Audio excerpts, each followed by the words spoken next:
What is going on, Who Dat Nation? It's Christopher Voglu from the Straight Up Saints podcast presented by Boo Crew Media. And there's never a dull moment with the Saints. And this Wednesday morning, we found out that two-time Super Bowl champion Malcolm Jenkins has officially retired at 34 years old.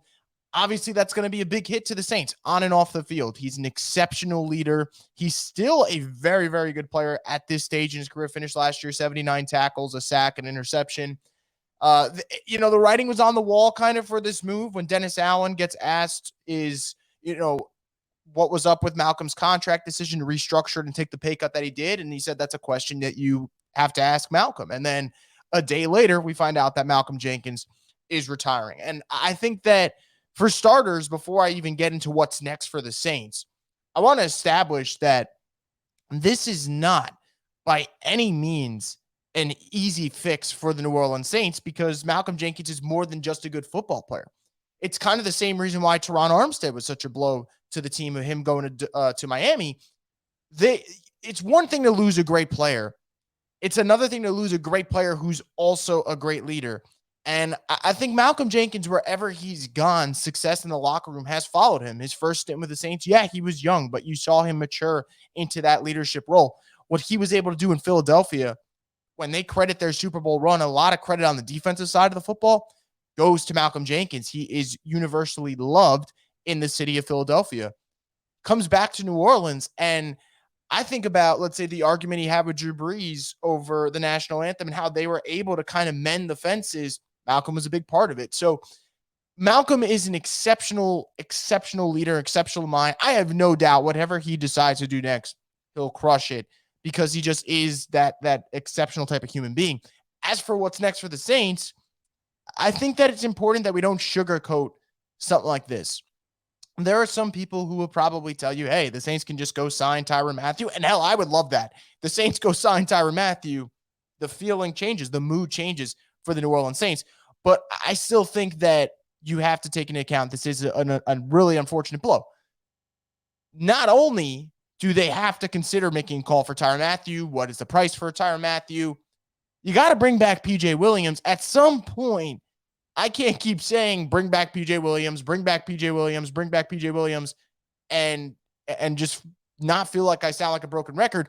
They got to bring him back. And I think that for an offseason that we've been told continuity is key, continuity is key, continuity is key. Seems like continuity for the safety position isn't necessarily a thing. Because right now, if the season were to start today, your starting safeties would be Marcus May and Daniel Sorensen. And I promise you, not a lot of you would feel good about that at all. No knock to Marcus May. I thought that was a pretty good signing when you lose a Marcus Williams, but you still downgraded at the spot. Losing Malcolm Jenkins, going to Daniel Sorensen, that's a downgrade. So whether it is re-signing PJ Williams on a one-year deal or even more than 1 year, or going after Tyrann Mathieu, or hypothetically speaking, both, there's a lot of work that needs to be done. And it's moves like this where I just find it hard to sell, not complete optimism, because there's still a lot of things to like about this football team, but there are holes now that need to be addressed. The safety position, now we go into this draft, and you might not want to hear this, but safety's got to be somewhere high up on the Saints list of needs.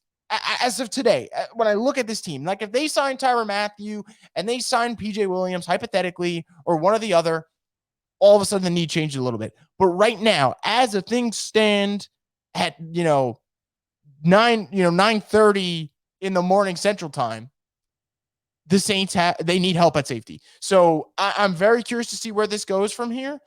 And I think that we have to be a little real about the fact that the Saints have lost an elite safety of Marcus Williams and two of their best in-house leaders in Malcolm Jenkins and Teron Armstead. And we knew that there was a chance they'd lose some good players. For them to lose the leadership they've lost on top of that, that really does hurt. So, again, I wish all the best to Malcolm Jenkins. I have no doubt that he's going to kill it in the next chapter of his career. I really have no concerns there. As for the Saints, I got concerns because now you have to replace yet another starter from last year's football team, and it's at the same position that you lost Marcus Williams. That is tough. That really is tough. Curious to know what you guys think about this Malcolm Jenkins ordeal. If you guys think it is a big deal, if you don't think it's a big deal, Who would you love to see him replace him? My guess is going to be that you guys want the Honey Badger in New Orleans, and I don't blame you.